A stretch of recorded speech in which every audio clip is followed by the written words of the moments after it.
Have you ever been wronged so badly you just knew you had to get even? This isn't just about revenge, it's about justice. Let me tell you about Sarah, an ambitious architect at a top-tier firm.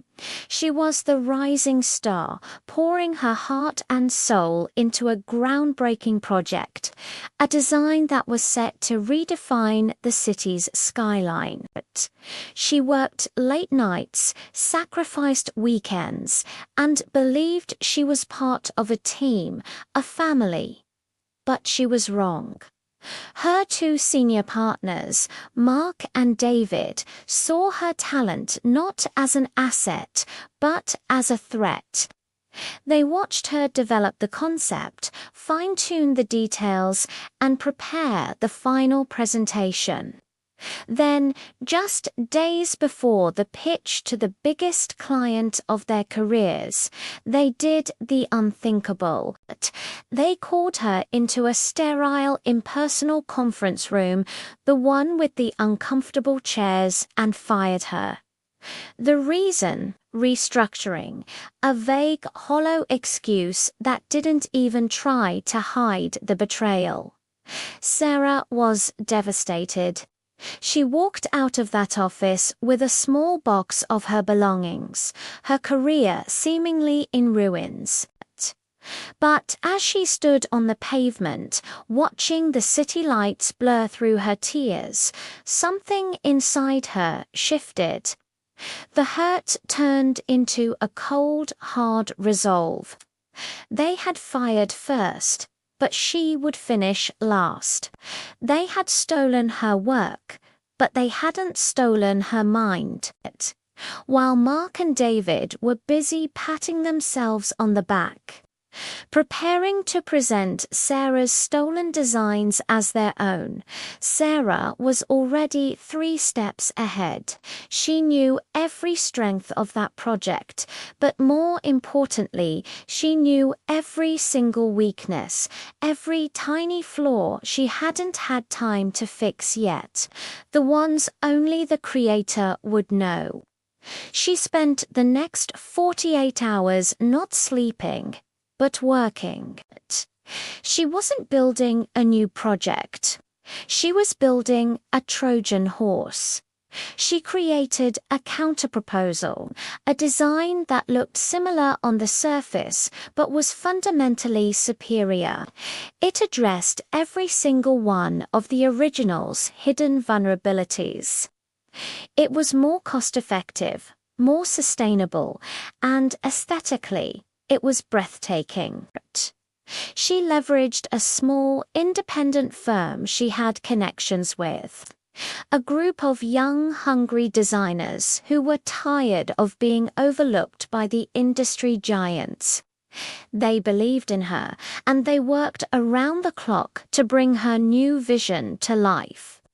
The day of the big presentation arrived. Mark and David strode in, confident and arrogant. Their presentation deck filled with Sarah's slides. They wowed the client, painting a picture of innovation and genius. The clients were impressed. You could see it. They were ready to sign. But then, the meeting organizer announced a surprise second bidder. The door opened, and in walked Sarah. The room went silent. Mark and David's faces went from smug to sheet white. Sarah stood tall, her presence commanding the room. She didn't waste time on accusations. She simply began her presentation. With calm precision, she laid out her new design, and then, point by point, she systematically deconstructed her old one, the one Mark and David had just presented.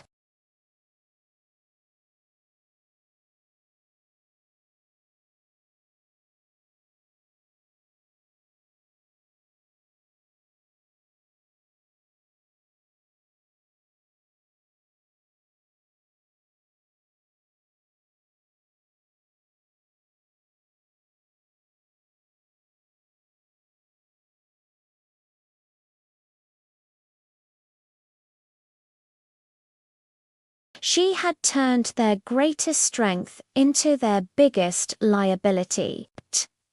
By the time she finished, there was no doubt in anyone's mind who the true architect was. The clients were stunned, then furious not at her, but at Mark and David.